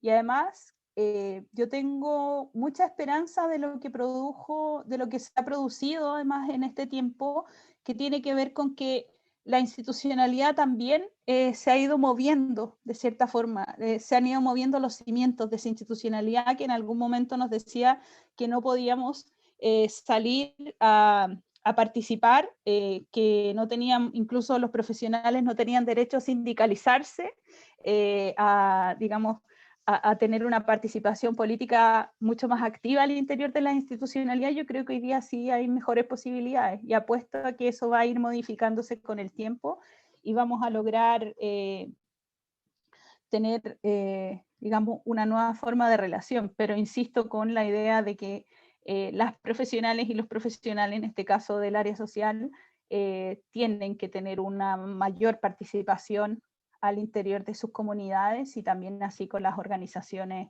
las cuales se desarrollan a lo largo de nuestro país. Gracias, Doris. ¿Gervasio? ¿O Alessandro? ¿Gervasio? Ahora sí. Sí, te escuchamos.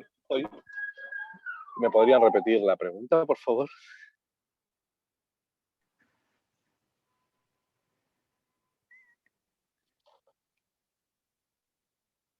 La pregunta era bastante general, Gervasio. Estaba orientado a cómo han podido transversalizar sus demandas con los demás movimientos sociales, y también,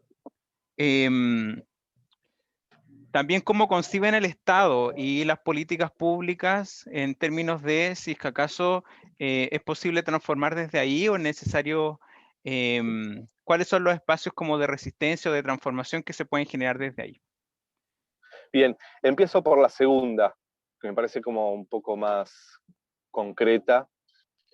La experiencia que nosotros tenemos en las últimas décadas en Argentina, pero por supuesto también desde las organizaciones de inquilinos y de inquilinas de Argentina, es que el Estado cumple un rol muy importante, tanto que, por ejemplo, hoy, más allá del desafío y de las dificultades que propone la pandemia, hoy es muy difícil desde el Estado llevar adelante transformaciones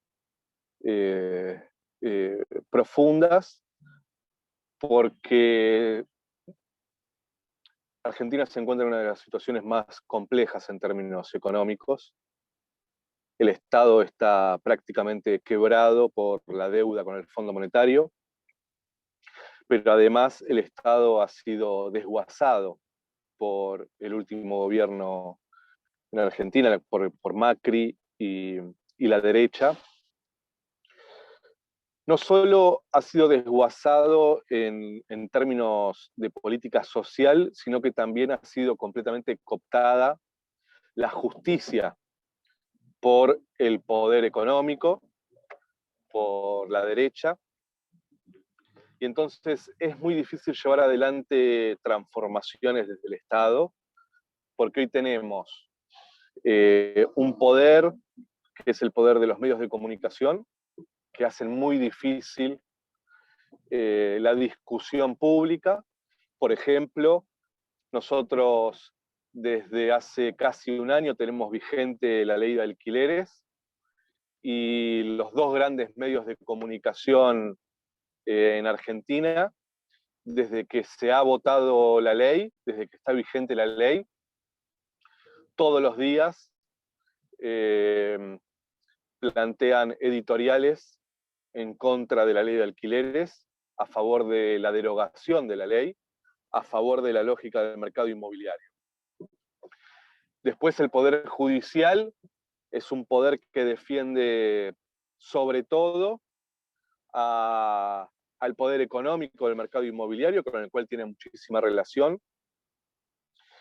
Y entonces lo que se ve hoy es una dificultad muy grande para transformar la vida del pueblo argentino. Esa es la realidad. Estamos en una situación muy, pero muy compleja, en donde hemos logrado que no gobierne la derecha, pero el poder sigue en manos de la derecha y de los grupos económicos más importantes de la Argentina e internacionales. Hoy en Argentina se está discutiendo fuertemente el precio de los alimentos y sobre todo Mariano sabe muy bien lo que esto significa. En Argentina hay experiencias como la UTT, por ejemplo, de trabajadores rurales, pero Argentina es un país que basa su economía en la exportación de alimentos, y se ha convertido en casi imposible poder alimentarse en Argentina por los altos precios.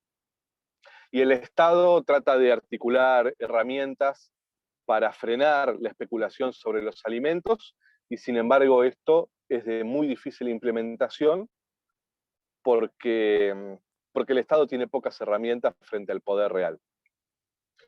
Con respecto entonces al rol del Estado, yo diría que no creo que sea una cosa o la otra. No creo que sea o creamos movimientos o tomamos el Estado. Yo creo que tiene que haber una relación dialéctica entre los movimientos y el Estado. Creo que los movimientos no pueden abandonar los movimientos para ir al Estado, pero creo que tampoco los movimientos podemos dejar al Estado en en manos de las decisiones de tecnócratas. Entonces ahí creo que hay una relación de una discusión que me parece que tenemos todos los movimientos sociales, ¿no? De cuándo entonces ocupar lugares en el Estado. Nosotros hoy, lo que tiene que ver con las organizaciones de inquilinos, estamos tratando de ocupar lugares sin debilitar al movimiento, sin sacar cuadros del movimiento, sin sacar militantes del movimiento, pero creemos que es un buen momento para fortalecer al Estado, como hoy la única herramienta quizás institucional que pueda hacerle frente al poder real. Con respecto a la transversalidad, o sea, la primera pregunta que hacían, es muy difícil, creo que por varias cuestiones, pero diría dos como quizás las que yo creo centrales. La primera creo que es que hay una forma de organización política que está en crisis. Yo creo que eso lo ha demostrado el feminismo y creo que lo han demostrado los movimientos de nuevo tipo, como puede ser el MST en Brasil o la UTT en Argentina o las organizaciones de inquilinos.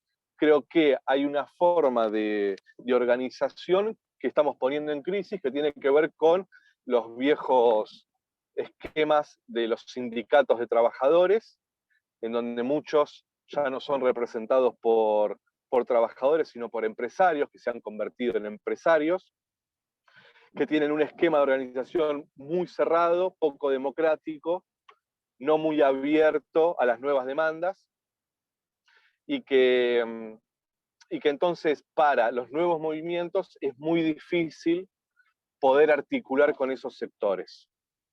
Algo así como, yo diría, como decían por España, me parece que hay una Argentina que bosteza, que se está despertando, y que puso en crisis algunas formas de representación que quizás ya no tienen ya no tienen la capacidad de ir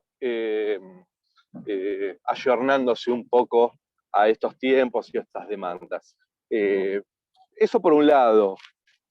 Y por otro lado, y también bastante importante, y es que la relación del mercado inmobiliario con la política, con los sindicatos, con la justicia, con los medios de comunicación, con algunas universidades bastante liberales que tenemos en Argentina, hacen muy, pero muy difícil que organizaciones que planteamos la intervención del mercado inmobiliario, la regulación del mercado inmobiliario, la especificación de las viviendas, o sea, poner fin o empezar a poner fin a un negocio que es mucho más transversal que la organización inquilina, genera muchas complicaciones, realmente.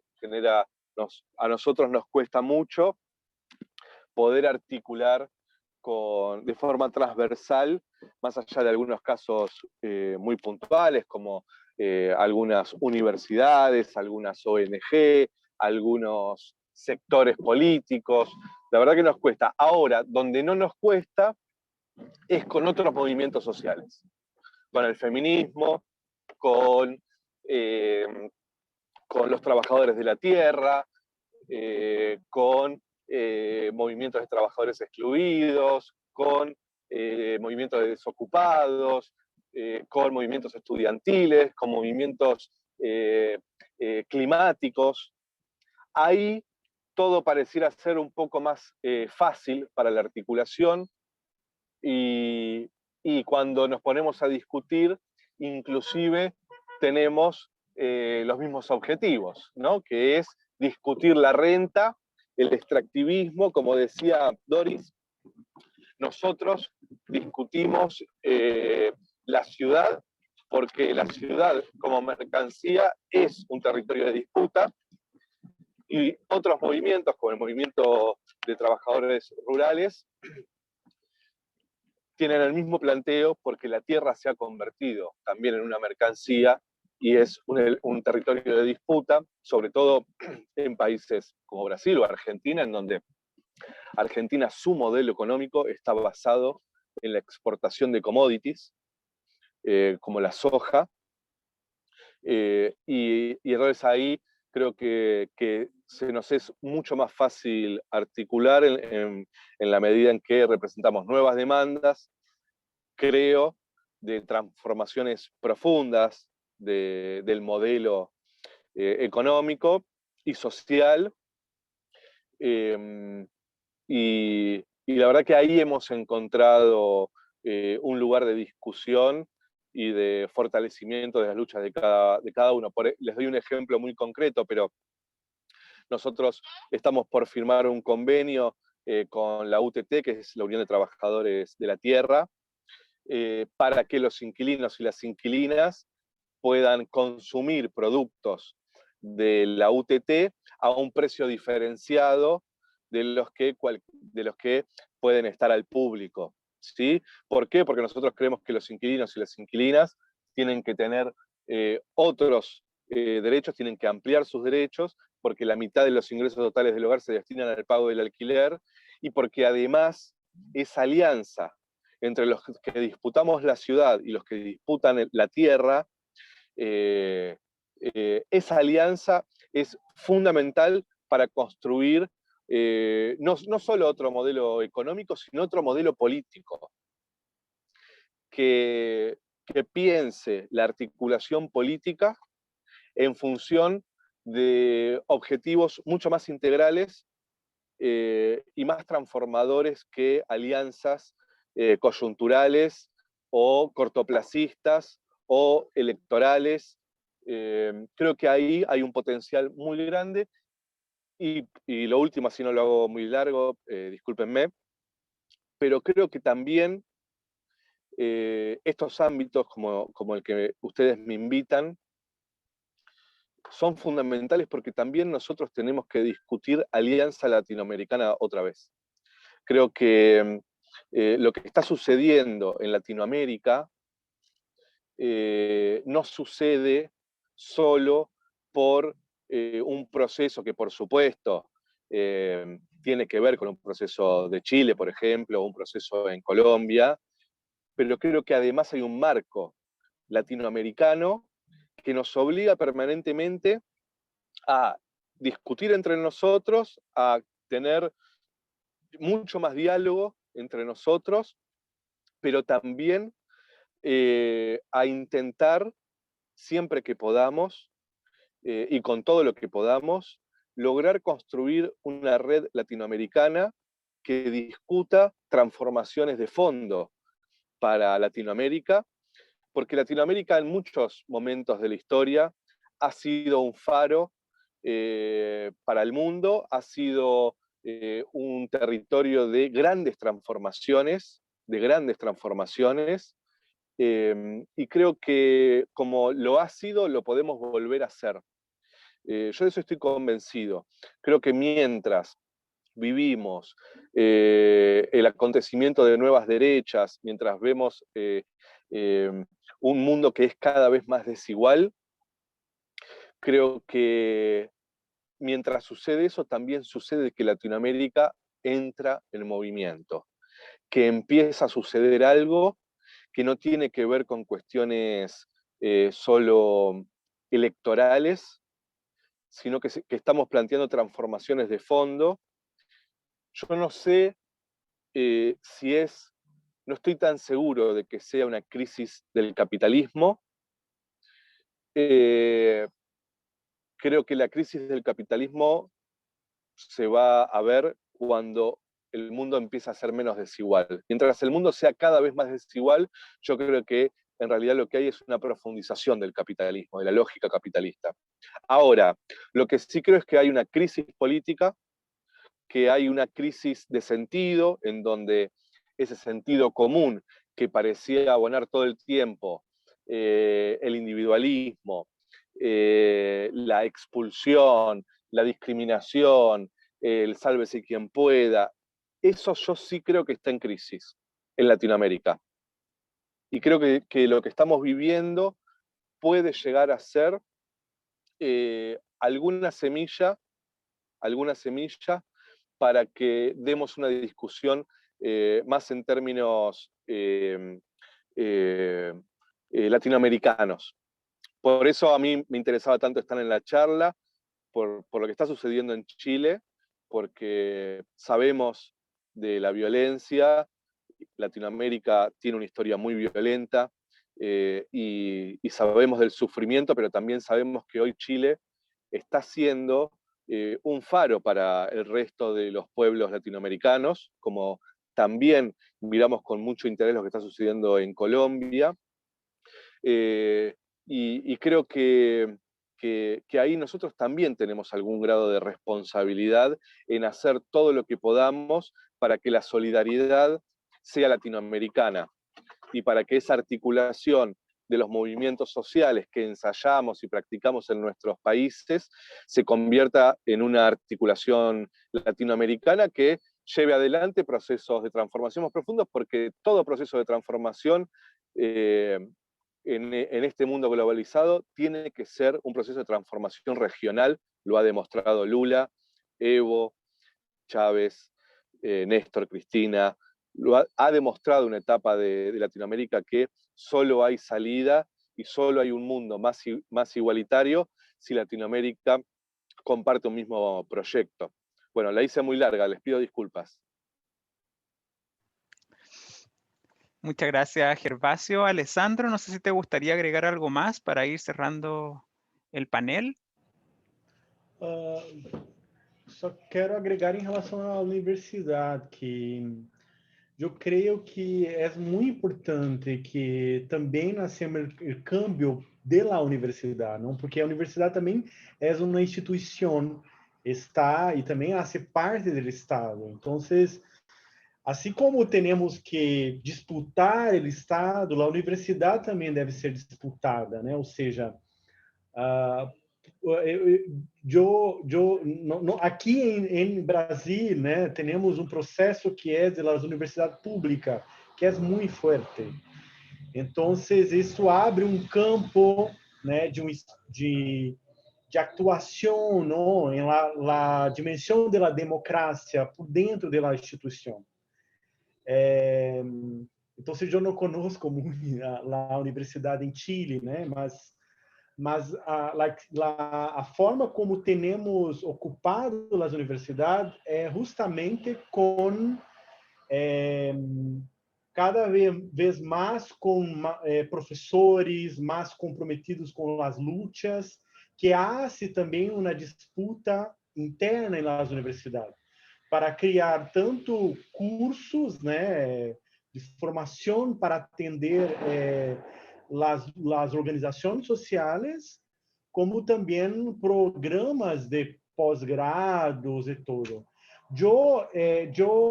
Agora eu hago o doutorado em educação em la Unicamp, que é um grupo de maestros que pensam a educação crítica.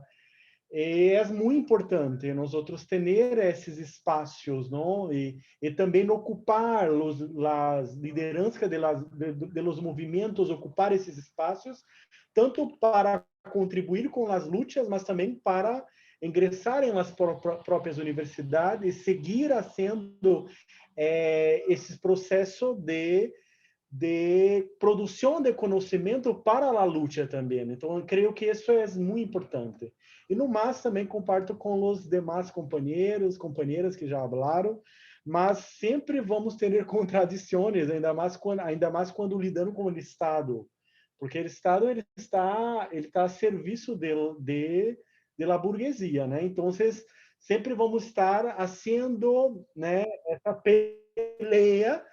E é muito importante ter o processo de organização dos trabalhadores para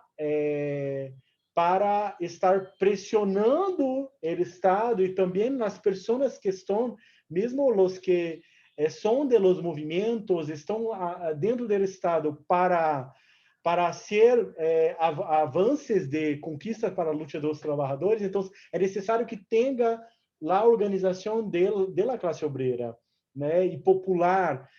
Um exemplo que se passa agora é que, com Bolsonaro, com todo o processo de perseguição que temos, nossas comunidades seguem em resistência, não? Não conseguiu cerrar nossas escolas, não conseguiu romper com as relações que temos com uma grande cadena de comercialização popular que temos. Então, ou seja, há um processo auto-organizado de luta que se segue, não parou com o câmbio de governo. Então, é necessário que nós tenhamos cada vez mais os territórios, os bairros, as comunidades com esse poder popular e com força para cambiar hasta quando consigamos cambiar o Estado, acabar com o Estado. Mas para isso temos que vai um largo tempo. Mas é muito importante que nós seguimos organizando o poder popular em nossos territórios, né? E paro por aqui. Muitas graças, né, por compartilhar com vocês. Aqui já é noite aqui em Brasil, né? E espero que possamos pós-pandemia nos encontrar, né, presencialmente, tanto quem vem a Brasil, também nós outros ir encontrar as lutas, né, por aí. Muitas graças e seguimos juntos e juntas por uma América Latina, né, pela pátria grande, por uma América Latina realmente livre, né, do capitalismo e também do imperialismo. Gracias. Buenísimo. Estamos cerrando entonces estas 2 horas de conversación. Muchísimas gracias, Doris, Alessandro, Gervasio, por traernos sus experiencias de organización, de militancia. Ha sido realmente una instancia muy enriquecedora. Les recordamos que la próxima semana seguimos con este ciclo de conversatorio abierto a la comunidad, abriendo también la universidad a todas las personas interesadas en reflexionar sobre los movimientos sociales. Nos encontramos el próximo jueves a la misma hora y en el mismo canal para conversar sobre trabajo cooperativo y economía popular. Muchas gracias a todos y nos encontramos la próxima semana. Que estén muy bien. Muchas gracias. Gracias a todos y a todas. Un abrazo muy Chao, grande. gracias. Muchas gracias. Un abrazo enorme. Chao, Chao. chao, beijo. Que estén bien. Cuídense mucho. Chao, chao.